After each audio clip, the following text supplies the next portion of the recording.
क्योंकि मौत तो सिर्फ एक बार आएगी और स्वाद जीने नहीं देगी, हर पल सताएगी रानी।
और कहा है, सुनो रानी,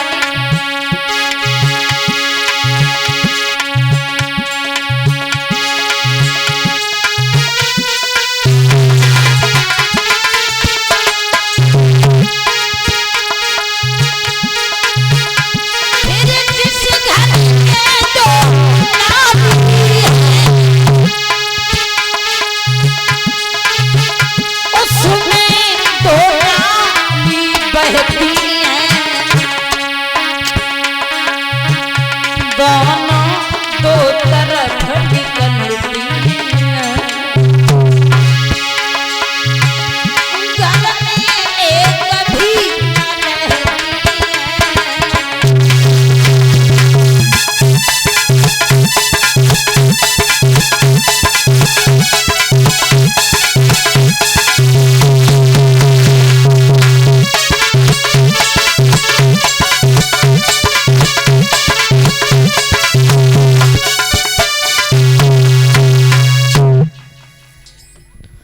महाराज उत्तानपाद ने समझाया है रानी को, तब तक वहां पर प्रजा के लोग आ जाते हैं और प्रजा के लोगों ने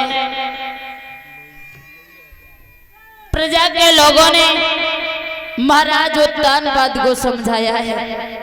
समझा करके कहा है, महाराज देखो आप तो जानते ही हैं, अगर जिस वृक्ष पर फूल फल नहीं आते हैं माली उसे उखाड़ के फेंक देता है। हम ये नहीं कहते हैं कि आप रानी सुनीति को महलों से निकाल दो, हम आपके भले के लिए कहते हैं कि आप ऐसा करो महाराज, संतान के लिए आप अपना दूसरा विवाह कर लो। जैसे ये शब्द सुना प्रजा के लोगों को समझा करके कहने लगे हैं, महाराज क्या बताएं, हम अपनी रानी सुनीति को कभी दुख देना नहीं चाहते हैं। क्या पता सौत के आ जाने से हमारी पत्नी सुनीति खुश रहेगी या नहीं। सुनीति हाथ जोड़ करके कहने लगी, महाराज हम दोनों बहनें मिलकर के बड़े ही प्रेम से अपना जीवन व्यतीत करेंगे, लेकिन आप हमारी बात को माने महाराज। प्रजा के लोगों की रानी सुनीति की बात को मान करके महाराज उत्तानपाद अपना दूसरा विवाह करने को तैयार हो जाते हैं। इधर महाराज बताया जा रहा है, उत्तानपाद का दूसरा विवाह सुरुचि के साथ तय हुआ है। जो सुरुचि के साथ जब महाराज उत्तानपाद का विवाह तय हुआ, बारात लेकर के जाते हैं सुरुचि के द्वार पर। महाराज उस सुरुचि को ये नहीं पता था कि हमारे पति का पहला विवाह हो चुका है, पहली पत्नी महलों में है, उन्हें ये कुछ नहीं पता था। बड़ी ही खुशी खुशी से उनका विवाह उत्तानपाद के साथ में हुआ। विवाह होने के बाद डोला में बैठ करके सुरुचि अपनी ससुराल के लिए जिस समय चली हैं,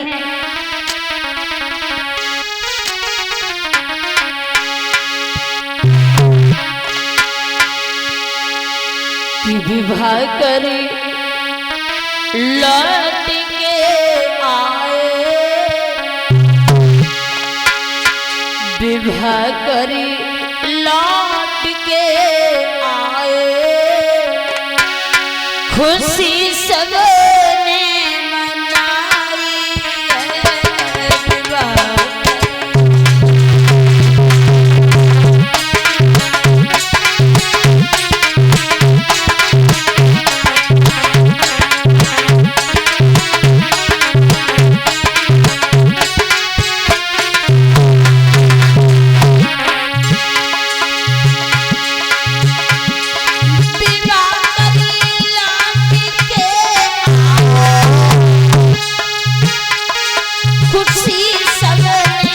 मनाई है।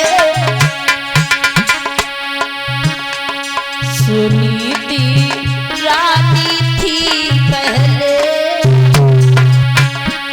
सुनीति रानी थी पहले, सुरची दूजी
जैसे ही डोला द्वार पर आया, सुनीति को पता चला।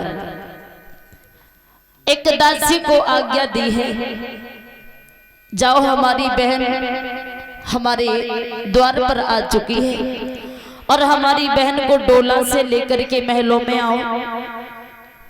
तो जैसे ही दासी ने सुना तो दासी डोला के पास पहुंची है, हाथ जोड़ करके कहा है, महारानी आपको बड़ी रानी ने महलों में बुलाया है।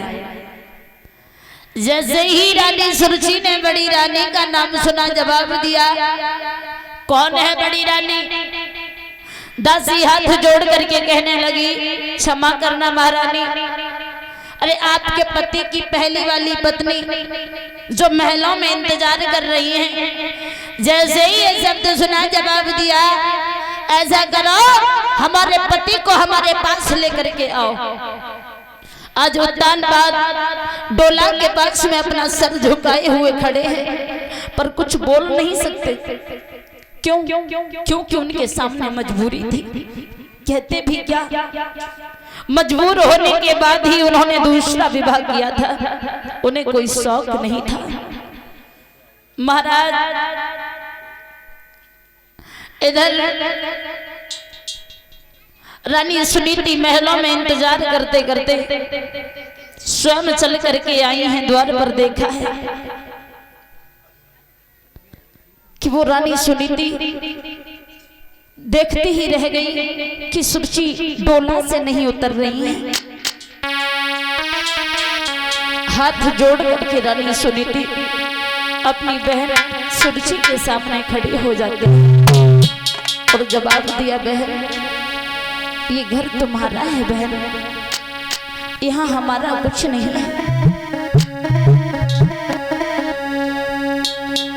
आओ अपने घर को देखो, मेरा तो एक सहारा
और कहा है बहन, तू जो कहेगी हम वही करेंगे बहन, और तू ये घर छोड़ के कहीं ना जा बहन।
रानी सुनीति हाथ जोड़ करके कह रही है, लेकिन सुरुचि को सुनीति पर दया नहीं आई। उसका नाम ही सुरुचि था। महाराज वो किसी पर दया नहीं करते थे। पति का अपमान कर रही है, रानी सुनीति का अपमान कर रही है। महाराज इधर जवाब दिया है सुरुचि ने महाराज उत्तानपाद को, सुनो महाराज, अगर आप हमें इन महलों में रखना चाहते हैं तो सुनो, हमारे साथ ये इन महलों में नहीं रहेगी। इसके लिए कहीं जंगल में झोपड़ी डलवा दी जाए। रानी सुनीति कहने लगी, बहन अगर तू कह रही है कि हम इन महलों को त्याग करके जंगल में रहें, हम वो भी करने को तैयार हैं बहन, लेकिन तू यहाँ से अपने घर ना जा बहन। आज रानी सुनीति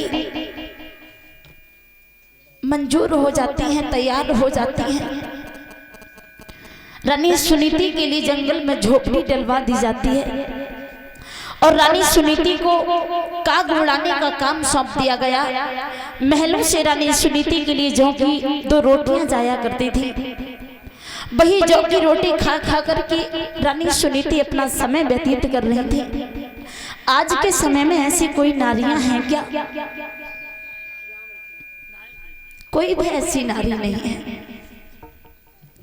इतनी बड़ी पतिव्रता नारी जो अपने पति की खुशी के लिए अपना घर त्याग दिया, पति को छोड़ करके जंगल में रह रही हो, ऐसी कोई नारी है? कोई भी ऐसी नारी नहीं है। महाराज, कहा जाता है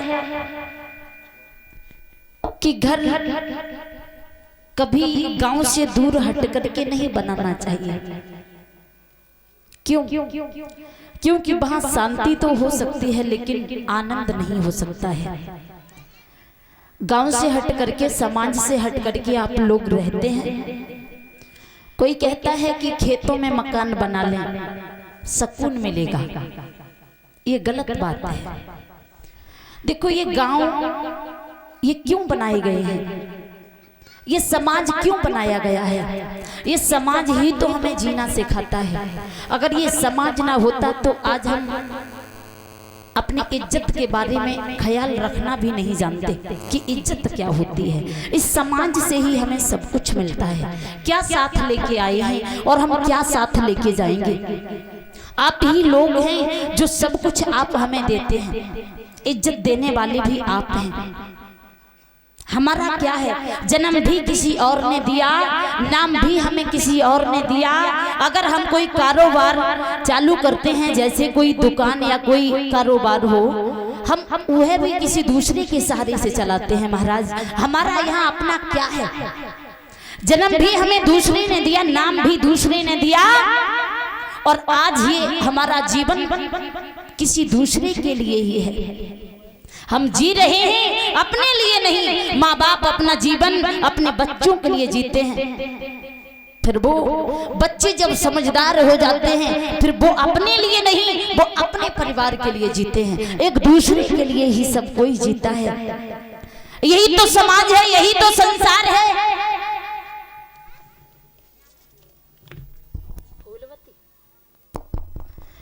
और ये 101 रुपए से सम्मानित कर रही हैं फूलवती जी।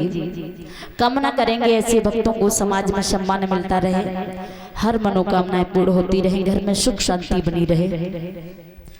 बोलिए वृंदावन बिहारी लाल की।